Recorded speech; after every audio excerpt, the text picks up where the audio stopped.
Oh, Dennis, did you want a drink? Sorry. Yeah. Here you go. Oh, thank you. Yeah. Oh, Can, here you go. thanks. Oh, thank you. I appreciate that. Yeah. Very good. Very good work.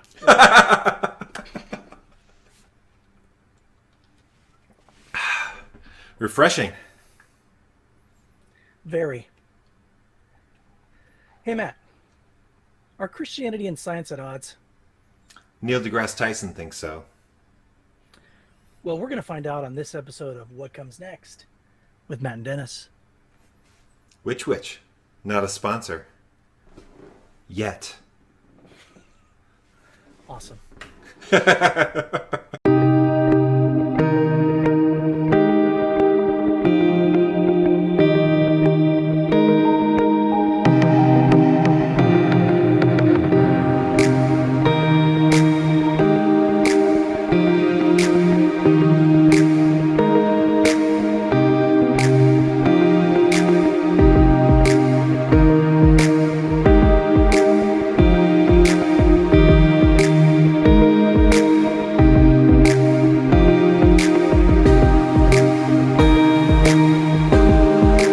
As we looked at in our past couple of episodes, we talked about how some view science or some view faith as irrational, like Richard Dawkins, and others like Peter Kraft look at religion and faith as very rational.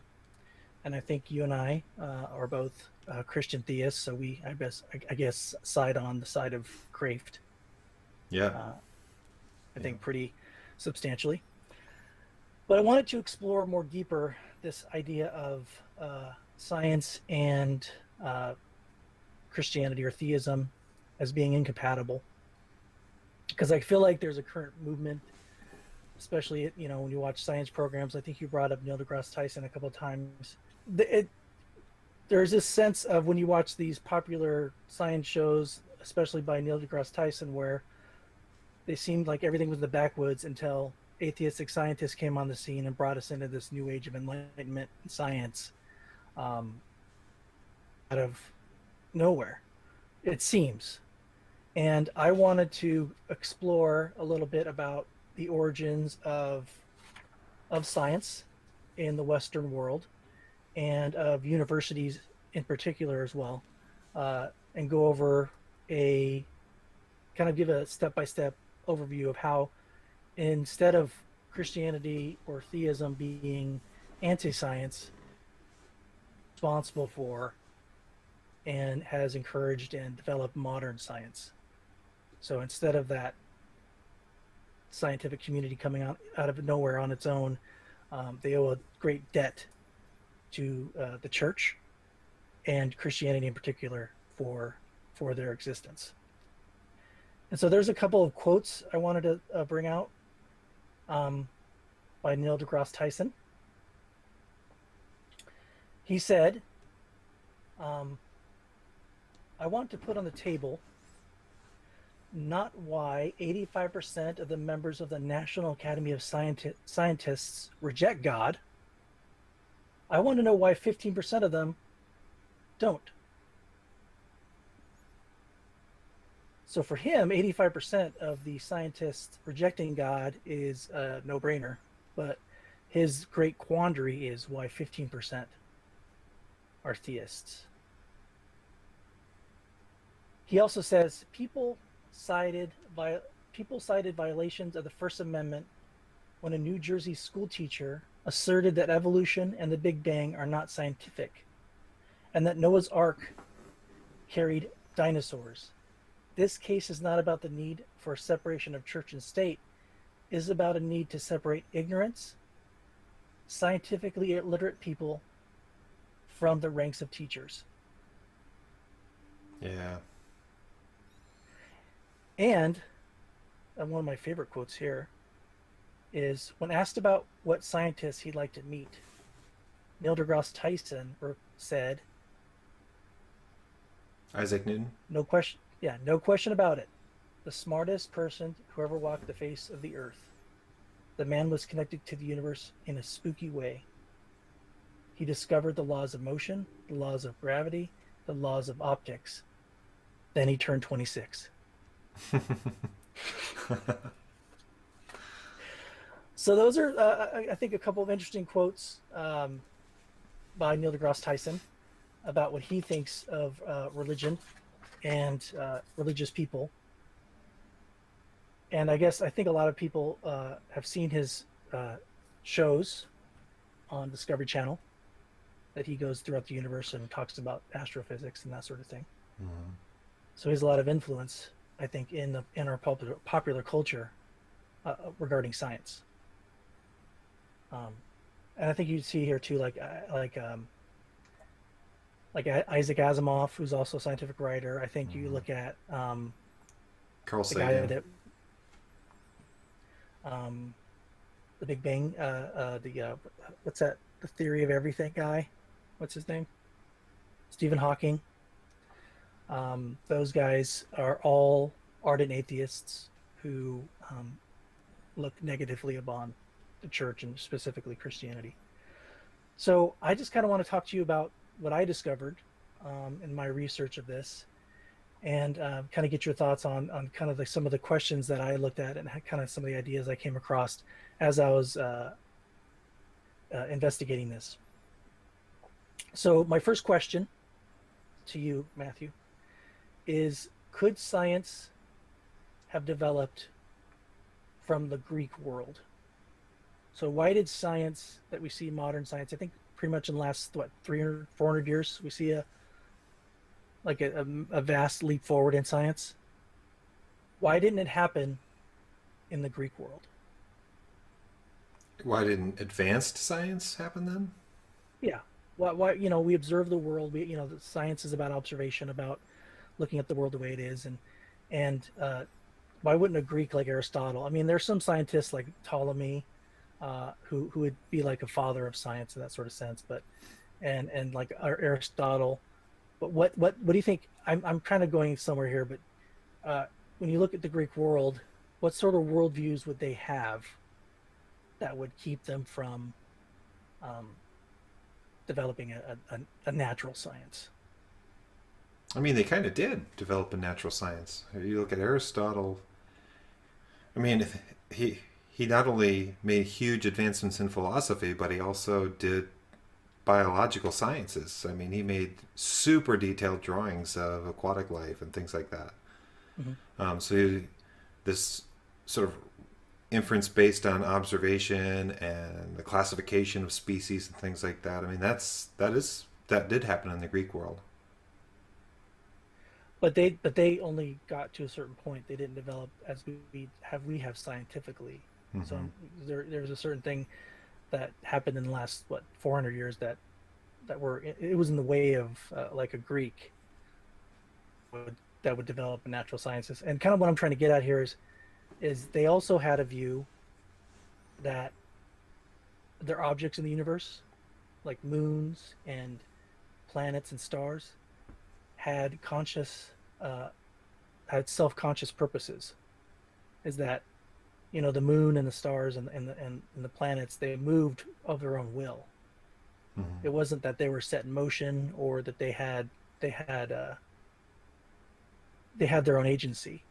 So I would say that worldview is kind of counter what we know of modern science's view of the universe and how things are set in motion and they keep going in motion and they're not acting on their own will.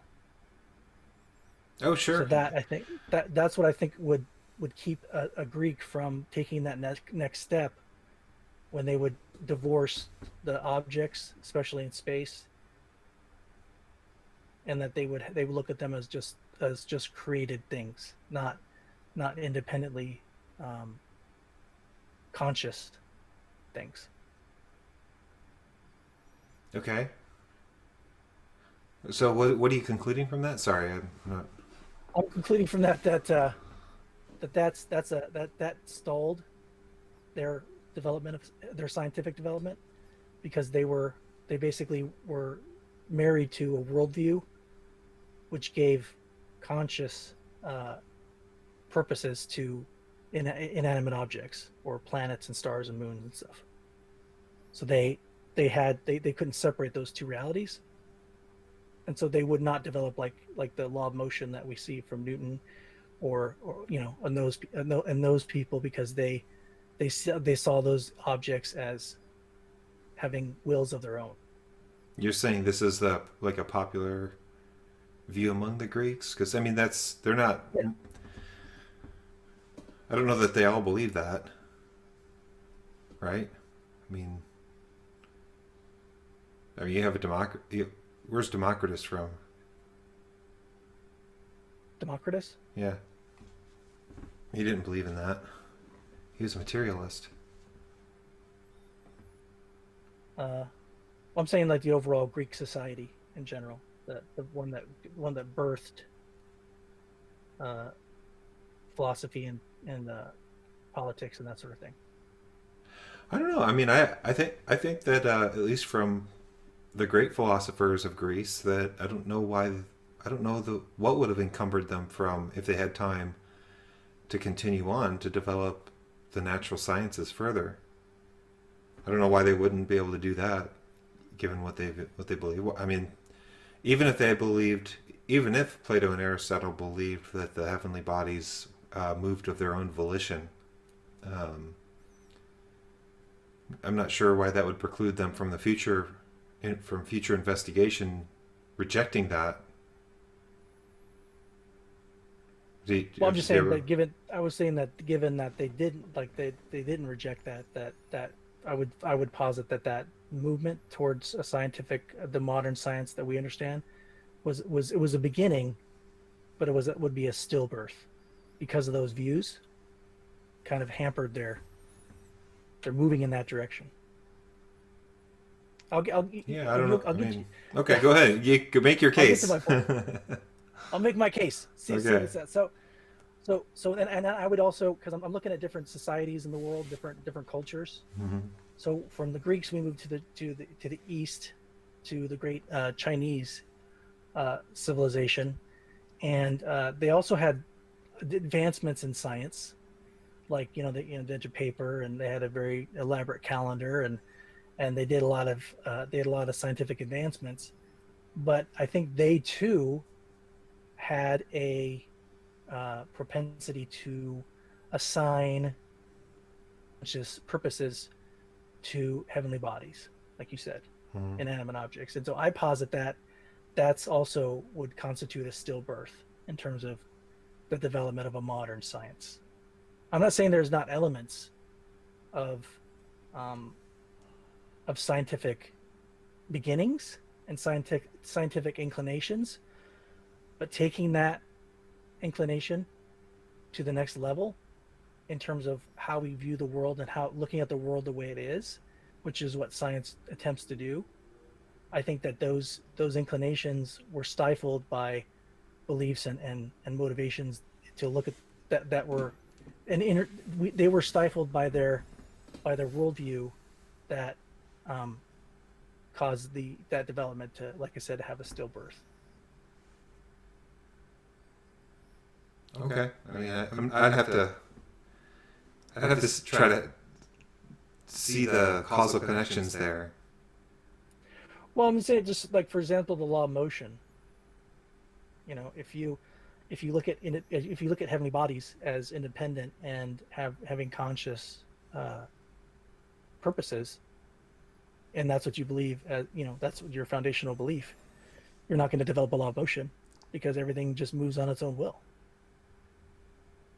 So there's certain, like, there's like, maybe you will develop a limited, like a very localized law of motion, that you think, if I roll this boulder down the hill, it'll pick up steam unless it gets stopped by something at the bottom. But if Jupiter is actually a god, Jupiter, he can move and go where he pleases. Yeah, I don't know how that would. You know, I don't know how that would preclude you from having a law of motion. I mean, there were agents that move of our own will, right? Animals do that as well, in an analogous way. So the fact that some being or any subset of beings in the universe have a will and moved it that way, I'm not sure how that would preclude you from, or stillbirth the progression of developing some kind of laws of motion. I guess I'm looking at like at the broader, universal, solar system, that sort of thing. So if you're applying them to heavenly, you just wouldn't apply them to heavenly bodies then, right? You still develop a law of motion, but then you would say, well, we don't apply that law of motion to, well, maybe you would, but to heavenly bodies. I'm not sure how that would So you're preclude you saying, from. Go ahead, sorry. no, I'm saying, so I mean, when you look at like physics and astrophysics and that sort of thing, um, a lot of the observations that were made, like by Galileo and Copernicus and that sort of stuff, and so made by Galileo and those sort of people, if they had a view of those bodies having a will of their own, I don't think they would come. They would even explore that question. Is what I'm saying. Yeah, maybe. Yeah, I don't know. They might not explore the question of whether or not they are volitional beings, but someone who was interested in exploring that question, I don't know that they would be precluded from making observations and formulating rules or laws and then making predictions about them. I don't know what that would preclude them from doing that. Unless you have some reason for thinking that, I don't know. I'm just saying, overall culture, that cultural belief, or the underwriting cultural belief, I would posit is a obstacle that they have to overcome in order to get to that next step. And the next step being That they are individual, unique bodies that are separate from and do not have their own will, and they move because they're in a system, not that they are like gods out there moving of their own free will. That the universe, that the galaxy. yeah. Well, in much the same way that, say, the belief that objects fall at different rates to the Earth based on their size and whatnot, without accounting for, say, like the atmosphere, would be a hindrance to believing that objects fall at the same rate towards the Earth if they don't have any friction, right? Like, it would just be a belief that would have to be overturned through further analysis, right? Yeah. I mean, that happens all the time. Yeah. And I'm even saying I'm saying it's a foundational obstacle. Is my okay. my claim. Okay. I'm saying it wouldn't get overcome, but it would have to be overcome later, as we're going to get to. That why it would be overcome. I honestly, I don't believe that. I don't believe that there were any foundational obstacles to the development of science from the Greeks. I mean, we're speaking of the Greeks broadly, right? Like, different Greeks, they had different views. But say from an Aristotelian, Platonic, or Democritus is sometimes, I guess he was in Thrace, sorry, he was Thrice 3 times. Thrace, he is sometimes considered the father of modern science, or the founder of scientific thinking. So, yeah, I don't know that I would agree that they wouldn't have developed science if they would have continued along those lines. I'm not sure what would have precluded them from doing that. Well, they didn't. I mean, they obviously didn't develop modern science. Well, the Romans came in, right, and took over, and you've got kind of and then you have Christianity taking over after that. There's a lot of historical political movements that took place. You know, the question would be, if the Greeks had time to continue their inquiry, would they have developed modern science? And I don't know. I don't see huge conceptual hurdles that they would need to, or that they couldn't overcome in order to do that. Well, I'm just saying. I'm saying my thing is that I mean, you say that the Romans came in and that sort of thing, but I'm saying that for my claim, and we don't have to agree on this, but my claim is that those differences, those first principles of how they looked at the universe, I would say wouldn't necessarily lead to like say a law of motion or natural sciences that we understand them today. I don't think that if you assign just independent agency to like a planet, that you're going to be able to get to like a law of planetary motion. You're not going to arrive there if they have agency of their own. Is my Why? I mean, because scientific laws are discovered based on observation. So if they think that these things move of their own will, why couldn't they conclude that, wow, they just will to move at the same rate all the time? You know? I guess they can, but I mean, they'd have to change their view on, and the thing is, their views on gods were, the gods basically had their own. They can do what they want. They didn't have any preset of ideals or what they were bound to. I mean, they basically can do as they please, and that's what their gods did. So Yeah, sure. I don't necessarily. I don't. They're very chaotic in nature. Is what you see from the literature of the Greeks about their gods. Mm. Yeah, So sure. I would just say. I mean, I would just say that. I mean, I think it's a hurdle, and to me, it's a fatal flaw. And to you, it can't. Maybe not. But I'm saying this is. Yeah, it does. We can agree to disagree. We can disagree. We can. But I'm saying, if you want to challenge me, let's go, man. Like we're back in the day and Yeah. Yeah, exactly. Yeah, I think I did challenge you already. I don't think that. You did, yeah. And look what I'm doing today. It's all, so now let's see what you think about Islam. Oh boy. Okay. Okay. So my thoughts are that Islam could also not have developed modern science, even though they had a lot of scientific, like I said, developments especially in Spain. They're very advanced in terms of certain things, medicinal, in the Middle Ages, and we can see that a lot of stuff that they brought over from when they rediscovered and promoted Aristotle. So a lot of the stuff they did in the West and in universities in the future were because of the Muslim scholars and their taking Aristotle. I think you would agree with that. Mm-hmm. I mean, they contributed a lot to philosophy with preserving those writings. But, and here's my my claim. While many scientific advancements came out of Islam, this was despite, not because of orthodox Islamic belief. Islamic scholars reject any concept of consistent physical laws. Now especially as it relates to God. Like God is not constrained or not right. that the will of Allah is whatever Allah wants. Yeah, I think if your claim is something like now, did they do science? Yes, and they did it well. I mean, they were doing really advanced stuff when Europeans were living in huts and stuff like that. So yeah, I mean, obviously they did. But I do think your claim here is a little bit more substantial in that.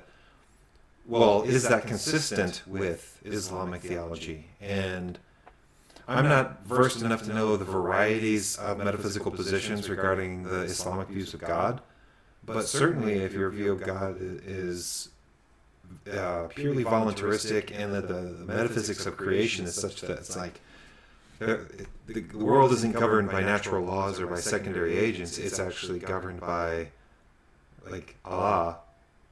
Every second of every moment, this is created at that moment at the utter theological determinism that they have. Yeah, I don't know how there may be some inconsistency there.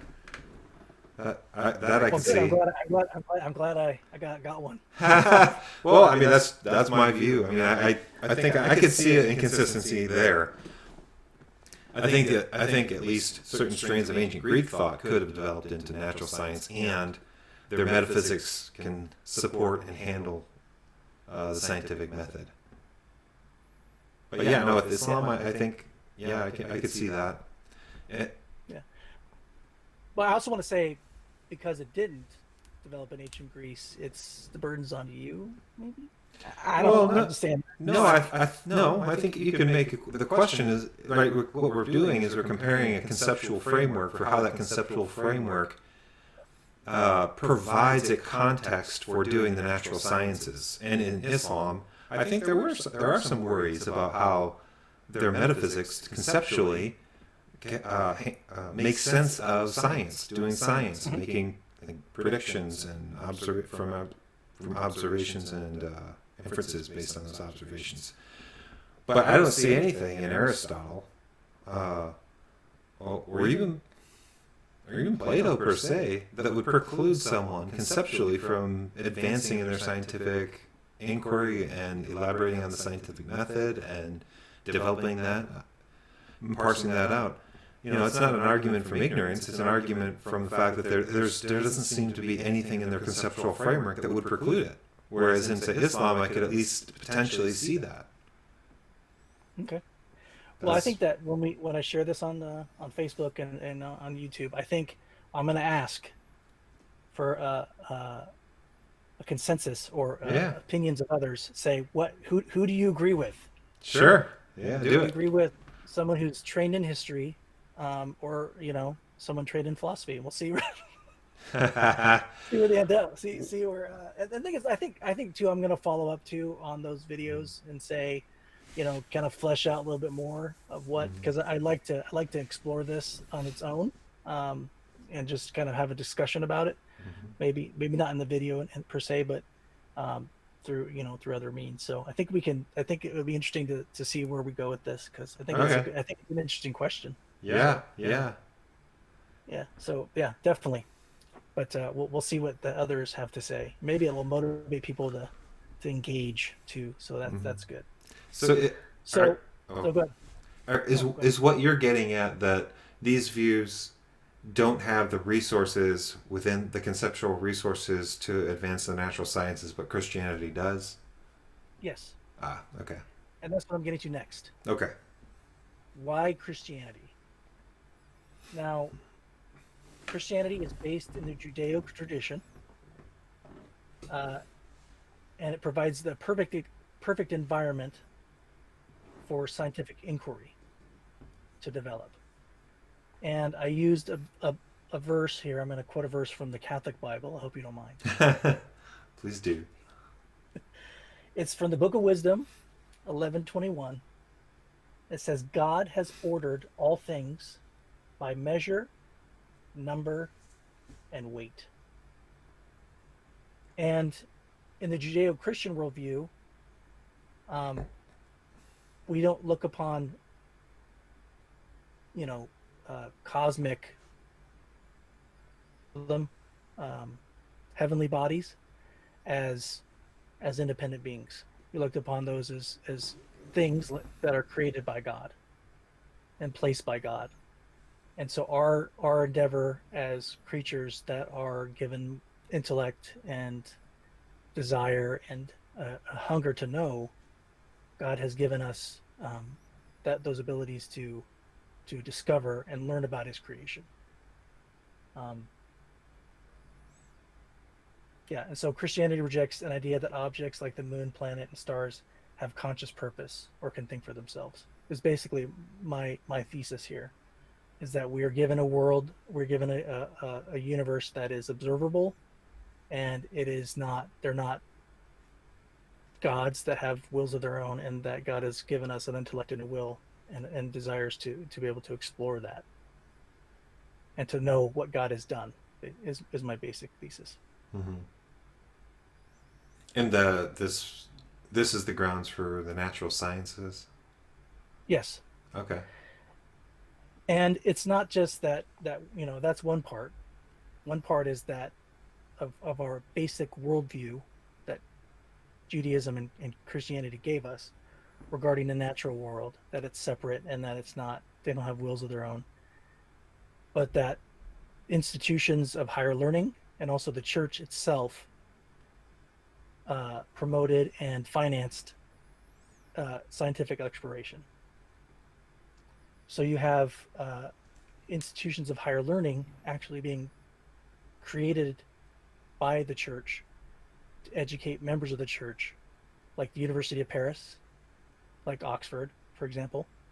Those were universities that were created by the church to educate members of the church. Initially, it was all men, and for the priesthood, and it transformed into the current university system over time. So, and also, as a side note too, is that do you know the seven liberal arts, Matt? Not off the top of my head. That were Is the developed? trivium and the quadrium? Or, Yeah, yeah. the seven liberal arts that were developed in the they're initially all the universities, well, like not all university, but the university system traced itself back to what are called cathedral schools. Have you ever heard of that? Mm-hmm. That were schools that were attached to cathedrals, and those schools that were attached to cathedrals taught the seven liberal arts. And do you know what those are? Go for it, Dennis. I You think we want to take talked it? a little bit Do about. you want to take a stab at it? I want to see if you know. I want to see you to take a We stab. talked about grammar, logic, rhetoric. I think Yep. Yep. music. Uh, Yep. is it fine arts? Yep. Uh, No, not fun. You got some. You got grammar. yeah, grammar, You got logic, and rhetoric. I know rhetoric, those three. That's a trivium. logic. Yeah. And You then got music, music. I can't remember the others. arithmetic, Hmm. arithmetic, Okay. and geometry. Cool. So these subjects that we study today, still in college, were devised and developed through the church. The church wrote the curriculum that we still use today, and they were provided an opportunity. Students were provided an opportunity to explore and to develop their scientific minds through the endowment of the church.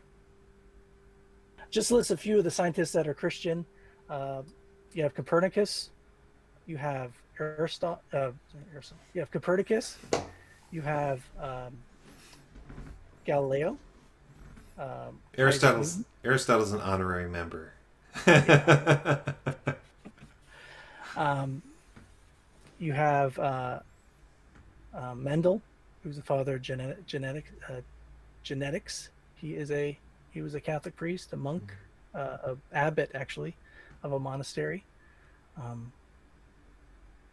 just a few of the um, Christian scientists that developed these theories that we still adhere to today. My conclusion is, ready? What's your conclusion? My conclusion is that it's not an accident. Modern disciplines of science and institutions that birthed them stick worldview. As our society, as our Christian society, sought to understand the works of God, I said, wonder and desire to know, encouraged and financed by Christians, led to development of the scientific theories and institution of higher learning we have today. Yeah, I mean, this is a point of agreement, I think. Uh, Contrary to, as we mentioned before, the Cosmos series and that narrative of history where it's basically everyone was a superstitious moron who was like creeped out about noises in the jungles being spirits Mhm. and demons and stuff like that. And then all of a sudden science gave birth and the Enlightenment and everybody was smart and actually sought to advance the world and that's just nonsense. That so I agree. Yeah, the church was instrumental in the development of the framework that made sense of the scientific method, uh, and even the scientific Yeah, method itself. Sir Francis Bacon, the scientific method, also a theist, Christian. Yeah, I mean, yeah. Yeah, I think we both totally agree that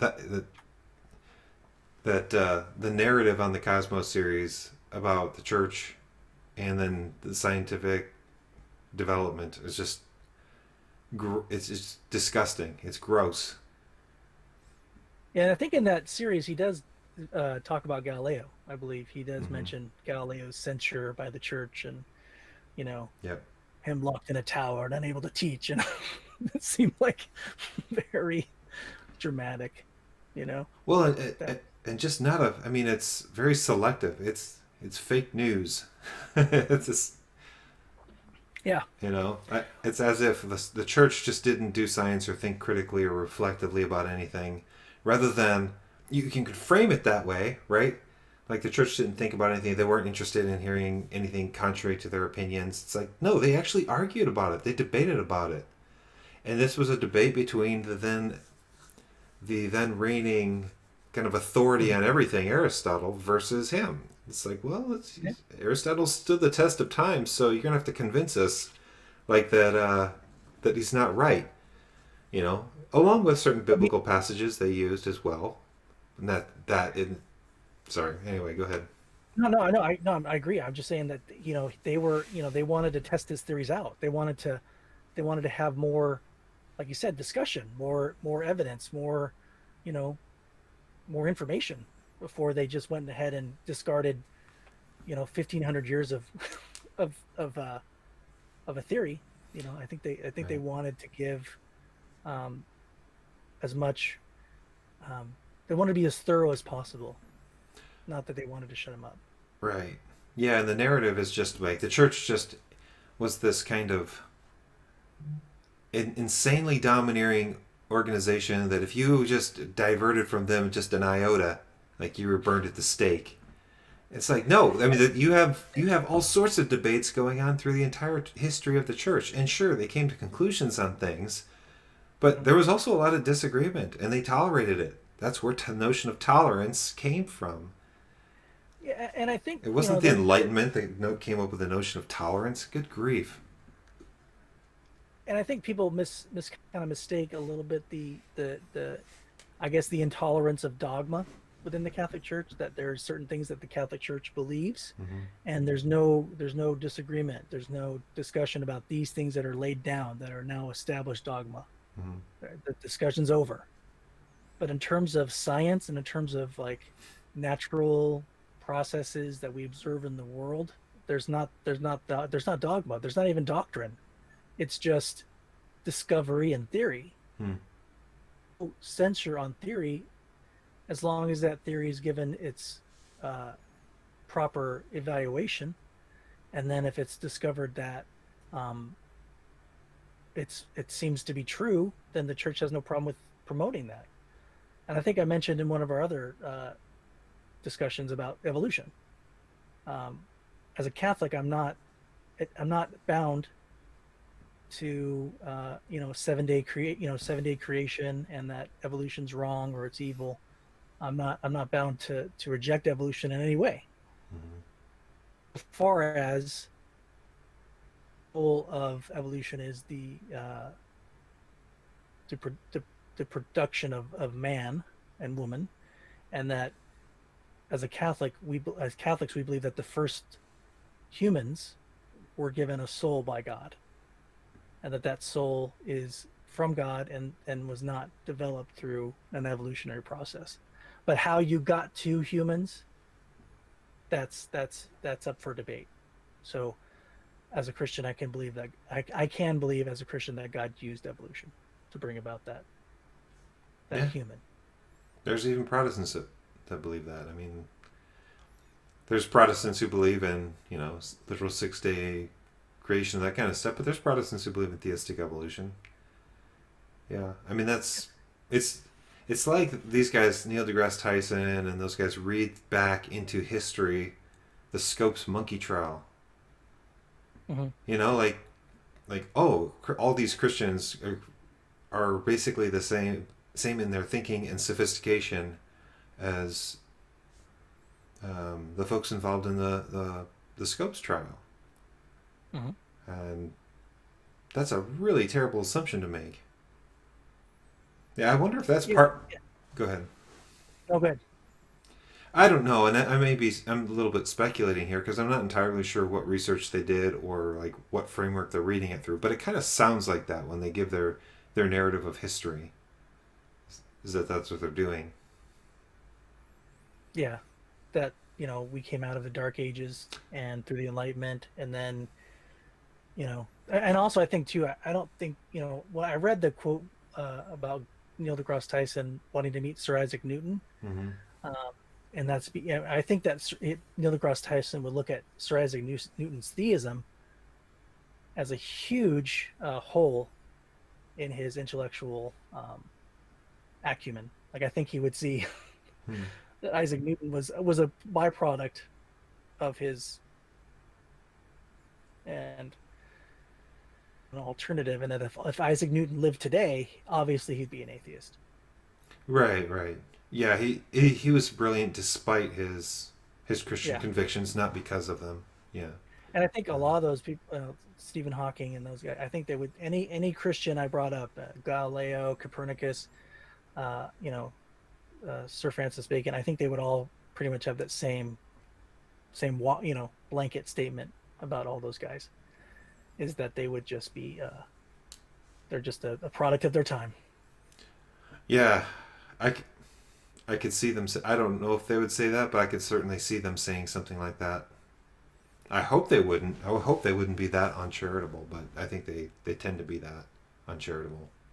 Yeah, and the thing is too, I would be able to say I would say that too in a sense. I mean, I would more be inclined to accept that if those same individuals like Copernicus and Sir Francis, if they didn't also write about theology, like if they if they didn't also write about their faith in a rational in a very reasoned way, because they also wrote all these guys wrote theological works too.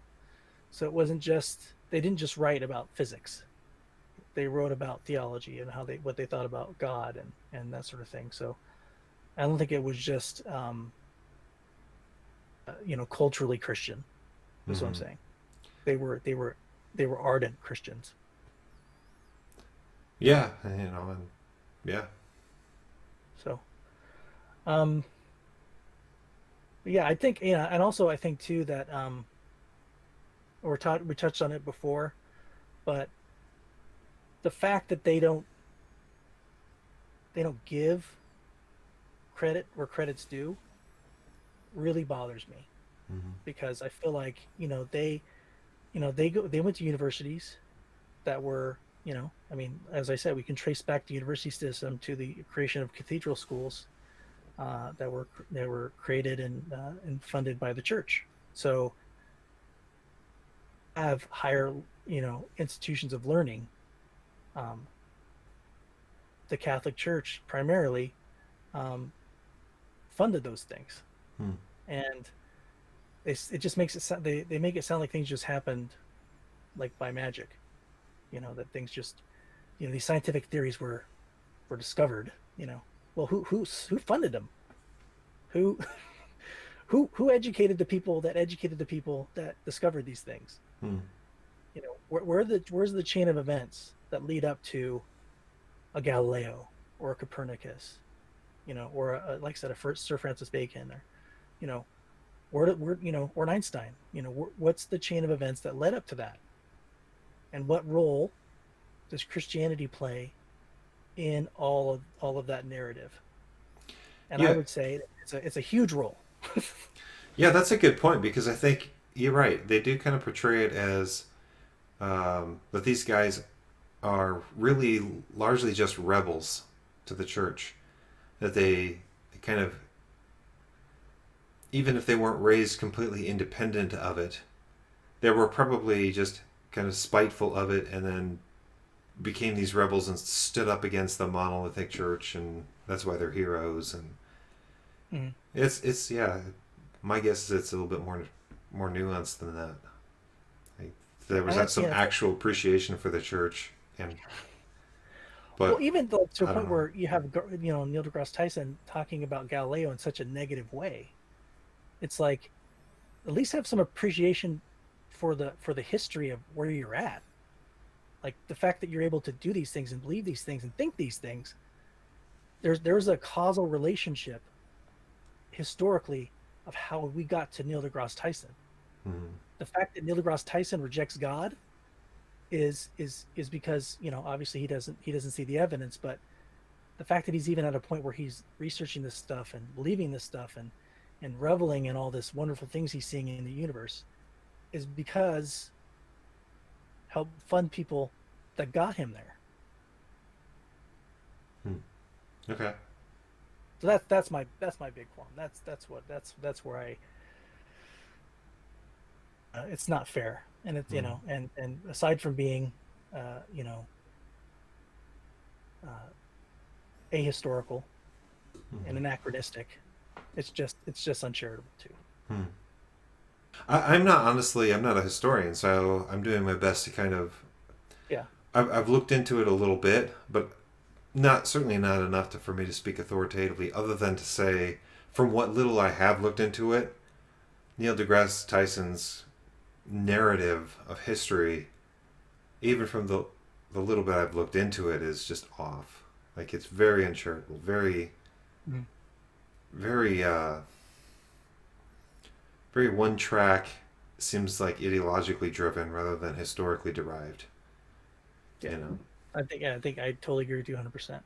I think too with Dawkins as well, Oh yeah, Hitchens, yeah. all the new atheists I think have this aggression towards a theistic worldview, but they don't. I mean, like I said, I keep saying this too, is that you are able to have those views because theists help develop them.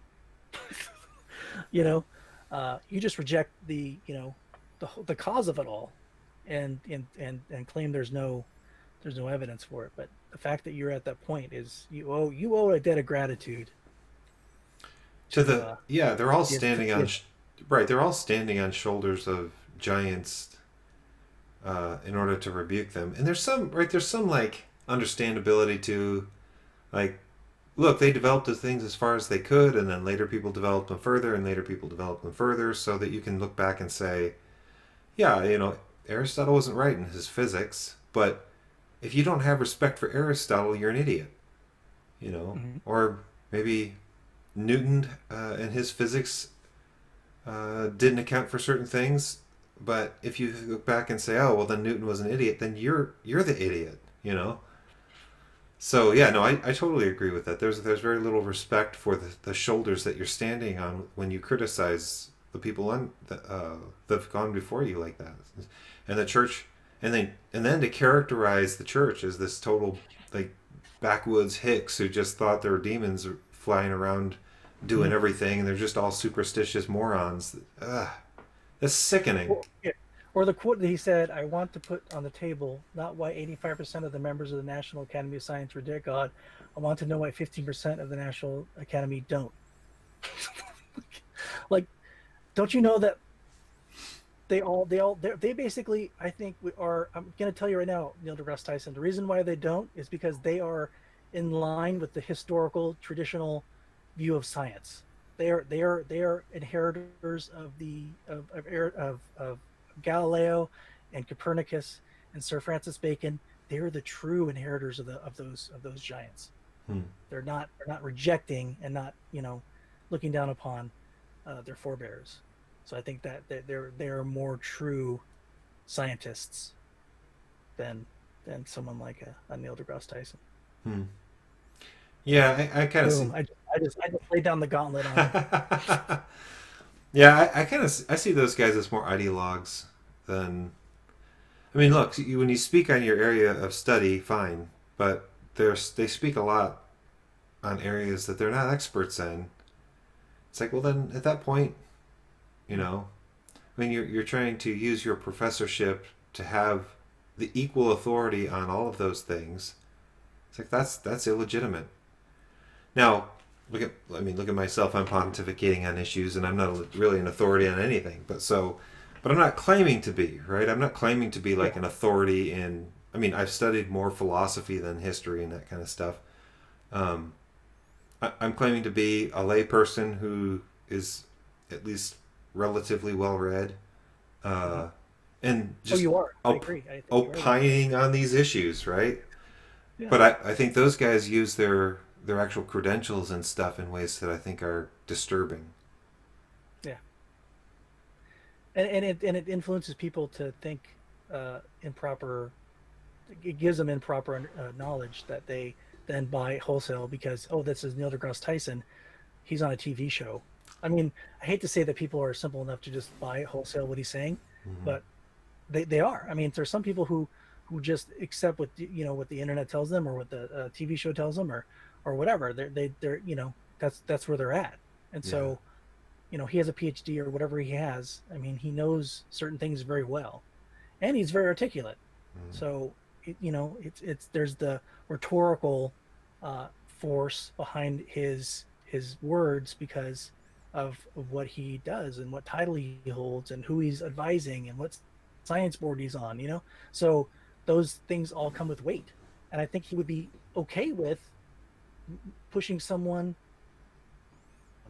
towards atheism. I think he's okay with that. Mm-hmm. I think he would love that if a Christian or a former Christian came up to him and said, you know what, Neil, I watched your Cosmos series, and I'm just, I used to be a Christian, and I just realized now that you're right.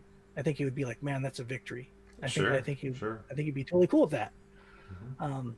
He enlightened somebody, and Yeah. that to me is just that does bother me. Well, and I think it bothers me a lot because he's credentialed. Uh, People think that he's equally versed in history, maybe equally versed in history as he is in astrophysics or whatever. Mhm.